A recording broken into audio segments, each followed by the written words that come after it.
ভুয়া।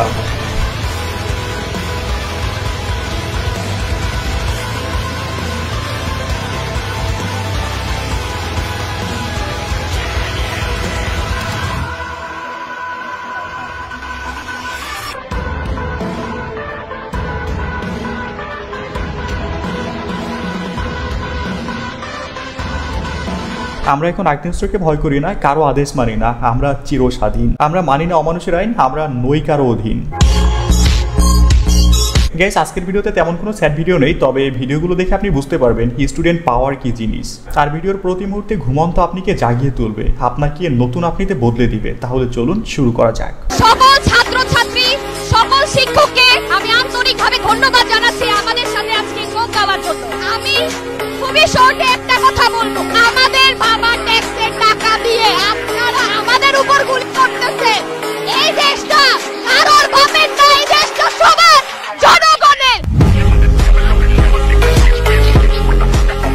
দেশটা কারো বাপের সম্পত্তি নয়, দেশটা সবার। কেউ যদি মনে করে থাকেন দেশটা তার বাবার সম্পত্তি, তাহলে ভুল করতেছেন। কারো বাপ একা দেশটাকে স্বাধীন করেনি।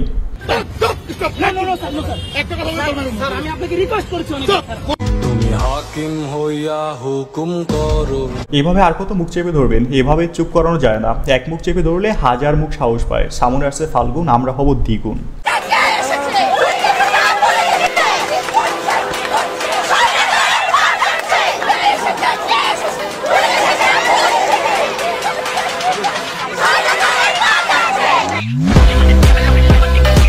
Perfect slogan with perfect expression, এমন সাহসী বন্ধের স্যালুট। গাইস, আমি মাঝে মাঝে ভাবি দেশে এখন একজন পুলিশের চেয়ে একজন রিক্সাওয়ালার সম্মান অনেক গুণ বেশি। তাদের কি লজ্জা করে না?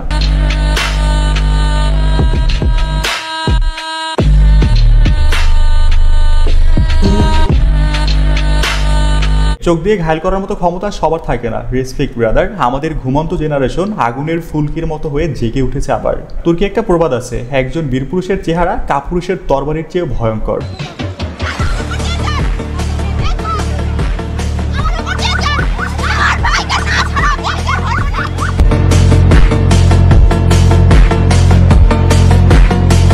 সাব্বাস বাগিনীর বাচ্চা। শাসক যখন শোষক হয় তখন প্রতিরোধ করা ছাড়া আর কিচ্ছু করার থাকে না। তবে আধারে ভয় করো না, আলো আছে আড়ালে। আধার পালিয়ে যাবে, তুমি দাঁড়ালে। এই সরকারের পদত্যাগটা কেন চাইছেন? আজকে তার পদত্যাগের জন্য আমরা দাঁড়িয়েছি, কারণ যত হত্যাকাণ্ড হয়েছে, আমাদের ভাই বোনরা মরছে, সবকিছু তার নির্দেশেই হয়েছে। পুলিশ হচ্ছে সরকারের চামচা। পুলিশকে সে যেভাবে নির্দেশ দিয়েছে, র্যাবকে ছাত্রলীগকে সে যেভাবে নির্দেশ দিয়েছে, তারা তাদের মতোই কাজ করেছে। সরকারের কারণে এসব হয়েছে। এই সরকার আমরা চাই না। আমি যদি ভয় পেতাম তাহলে এখানে এসে দাঁড়াতাম না। আমি জানি না আমার কি হবে, কারণ আমরা তো এখনো স্বাধীন না। যদি আমাদের এই সরকার পদত্যাগ করে তাহলেই আমরা আসলে স্বাধীন নাগরিক হতে পারবো। স্বাধীনতা শুধু 1971 সালে এসেছে শেখ পরিবারের জন্য, আমাদের জন্য না। কারণ আমরা এখনো বাক স্বাধীনতা পাই নাই, আমরা কথাই বলতে পারি না। কথা বলতে গেলে আমাদের ভয় পেতে হয়। তারই মিমে সাহসিকতাকে স্যালুট। বাংলা এমন প্রজন্ম আর আগে দেখেনি। আপনারা যেই প্রজন্মকে নিয়ে উপহাস করতেন, টিকটকার প্রজন্ম বলতেন, আজ তারাই দেখবেন জয়ের মুকুটটা ছিনিয়ে নেবেন।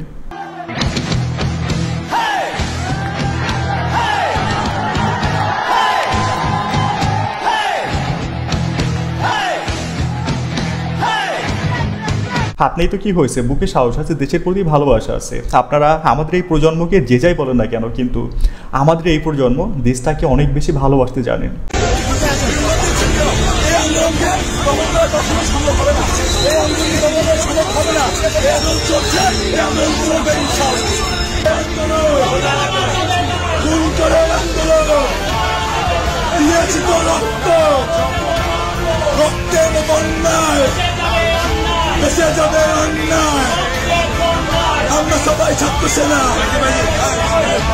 এটা সেই প্রজন্ম যারা পুলিশের ভ্যানে উঠে অন্যায়ের বিরুদ্ধে স্লোগান দেয়। এই প্রজন্মকে দমিয়ে রাখা সম্ভব নয়। এই বাংলার বুকে বসন্ত আসবে। এই প্রজন্ম এই বাংলার বুকে ফিরিয়ে আনবে আবার ফাল্গুন।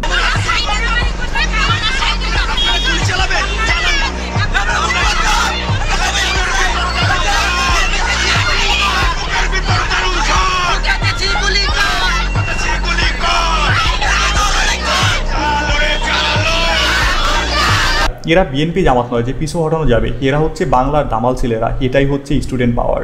আবারও মনে করিয়ে দিতে চাই, বাংলার ইতিহাসে কখনো ছাত্র আন্দোলন ব্যর্থ হয়নি। ইনশাল্লাহ এবারও হবে না।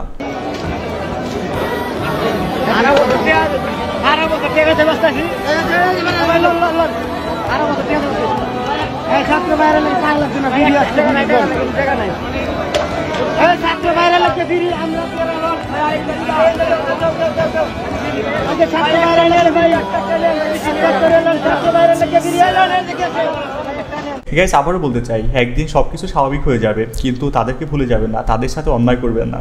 আপনার বিপদে তারা তাদের সাধ্যমতো চেষ্টা করেছে, তাদের টাকা নেই তো কি হয়েছে, একটা অনেক বড় মন আছে।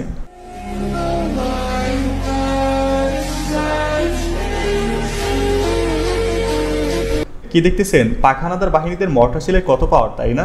1971-এ মেরেছে, সেটা এখনো রাস্তায় অক্ষত অবস্থায় রয়েছে। এর বেশি কিচ্ছু বলার নেই। জন্য আপনি কি মনে করেন না যে এই জন্য পদত্যাগ করবেন কিনা?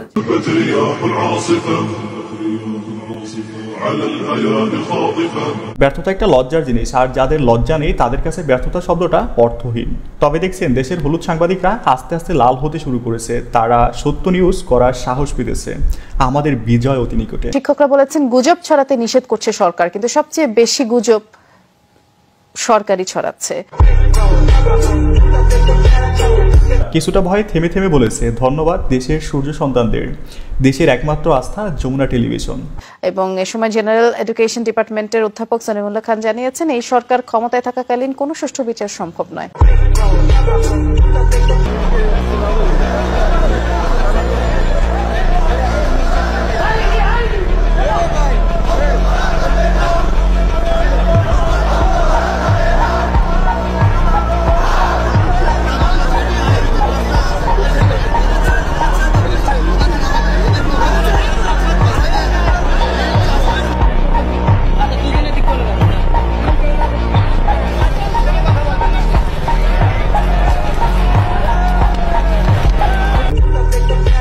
সাব্বাস বাংলাদেশ, এভাবে সবাইকে একসাথে এগিয়ে যেতে হবে, তাহলে এই জয় ট্রফিটা ছিনিয়ে নেওয়া যাবে।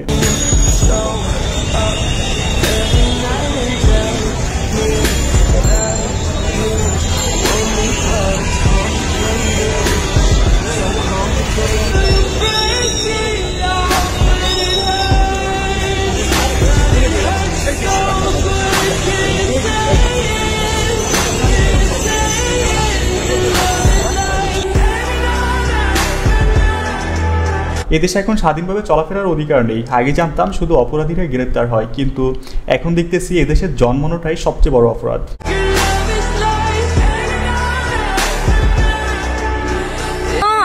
অন্য যতগুলা শিশু থেকে শুরু করে শিক্ষার্থী থেকে শুরু করে মরে গেলেই বেদনা বুঝবে। আমার 6টা সন্তান যে ওখানে টিভি অনশনে আছে তাদের কাছে বুঝবে। বুলেট আপনি দেখেছেন, বাবা মায়ের আত্মনাদ, অভিশাপ, আসমান কাঁপে। আপনাদের কাঁপে না? তার কাঁপে না? অভিশাপের ভয় হয় না? বুকগুলা কাঁচা হয়ে গেছে আমার সন্তানদের।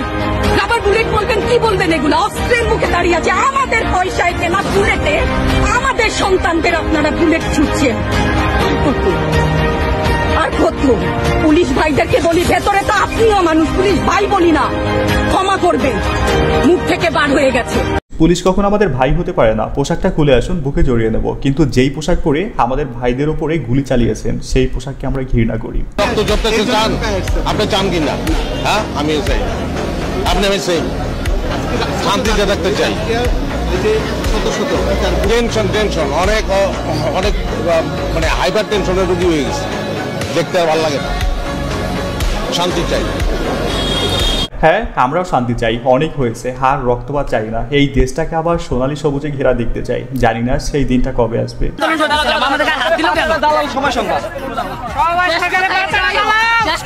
যদি ফেয়ার নিউজ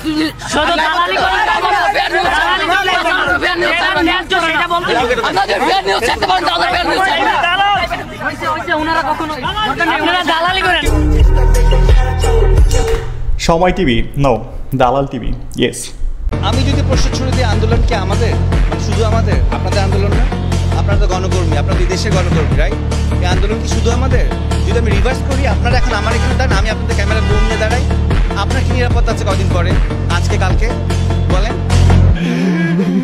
তাদের বলে লাভ নাই, তারা নিজেদেরই ভুলে গেছে, নিজেদের বিবেককে ভুলে গেছে, তারা চোখ থাকতে অন্ধ। আমার ছাত্রের মুখ চেপে ধরার সাহস কে দিয়েছে আপনাদের?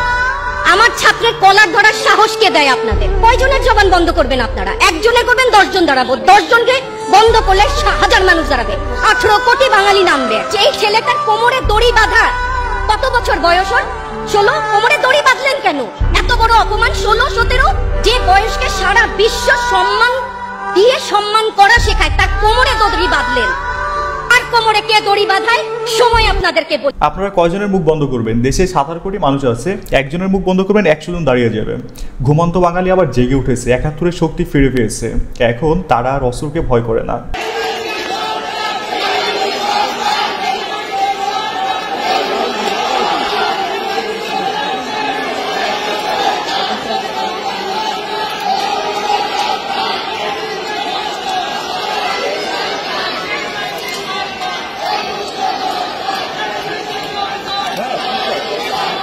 এই জেনারেশনটা কত কিউট দেখছেন? সেনাবাহিনীরা দাঁড়িয়ে আছে আর শিক্ষার্থীরা স্লোগান দিচ্ছে, এই মুহূর্তে দরকার সেনাবাহিনী সরকার। সেনাবাহিনী খুব কনফিউজড হয়ে দাঁড়িয়ে আছে, গুলি করবে নাকি অ্যাপ্রিসিয়েট করবে। পরে দেখলাম ভিডিও করতেছে। এদিকে আসেন, গাড়িটা ঘুরে আসেন, একটা রোগী আছে, তাড়াতাড়ি তারা নিয়ে ঢাকা মেডিকেল দেখতে হবে। তারাও বুঝতে পারে না যে আমার ছেলে, আর আমিও বুঝতে পারি না আমার ছেলে। ঠিক আছে, আমি টান দিয়ে গেটের সামনে এসে দেখি আমার ছেলে, গেলাস ছেলে দেখি আমার ছেলে এরকম টাইসেরই ফ্লোর আছে, ফ্লোরে শোয়াই আছে, প্লাস শুয়ে রয়েছে, ফ্লোর আছে, ফ্লোরে শোয়াই আছে, প্লাস শুয়ে রয়েছে। এমন বাবাদের অভিশাপ কি লাগবে না? বাকশিল সরকার ঘরে ঘরে চাকরি দেবে বলে এখন ঘরে ঘরে লাশ উপহার দিচ্ছে।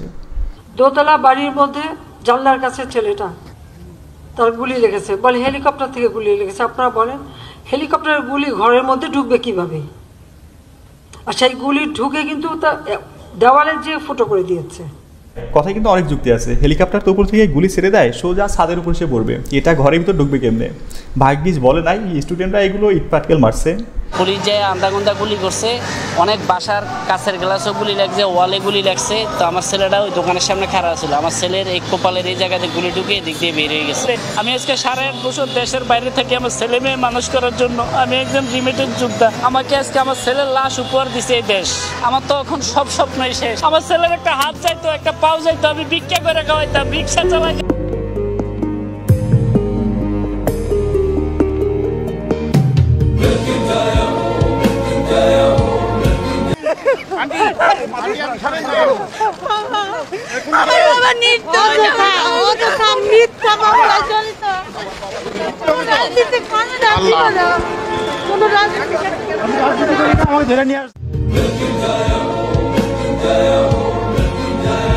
মেয়ের সামনে নিরপরাধ একজন বাবাকে গরুর মতো কোমরে দড়ি বেঁধে নিয়ে যাচ্ছে। মানুষ কতটা হিংস্র!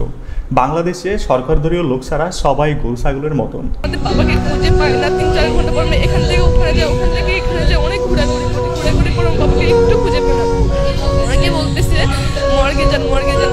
আমরা বলতেছি আমার বাবা তো পিঠে গুলি লাগছে, মর্গে কেন যাবো? মর্গে যাবো না। এরপর আমরা মর্গের অনেক চেষ্টা করে মর্গে ঢুকে দেখি আমার বাবা লিথর লাশ পড়ে আছে মর্গের ভেতরে। আমার বাবাটা শুয়ে আছে, আমার বাবার অনেক চেষ্টা করছি যে বাবা বলে ডাকি, বাবা ডাকে আছে আমার দিকে, বাবা মুচকি এসে ডাকে আছে, বাবা গেছে বলে না। বাবা ডাকি, ও বাবা, ও বাবা উঠো, বাবা উঠো, বাবা উঠো না, বাবা চিরদিন শায়িত হয়ে আছে, বাবাকে এত ডাকি, বাবা উঠো, বাবা সারা দেয় না। হে আমার রফ, আপনি আর কত ছাড় দিবেন এই অন্যায়কারীদের? কত মায়ের বুক খালি করবেন? কত সন্তানকে বাবা হারা করবেন? কত বোনকে ভাই হারা করবেন? আমরা এর শেষ চাই।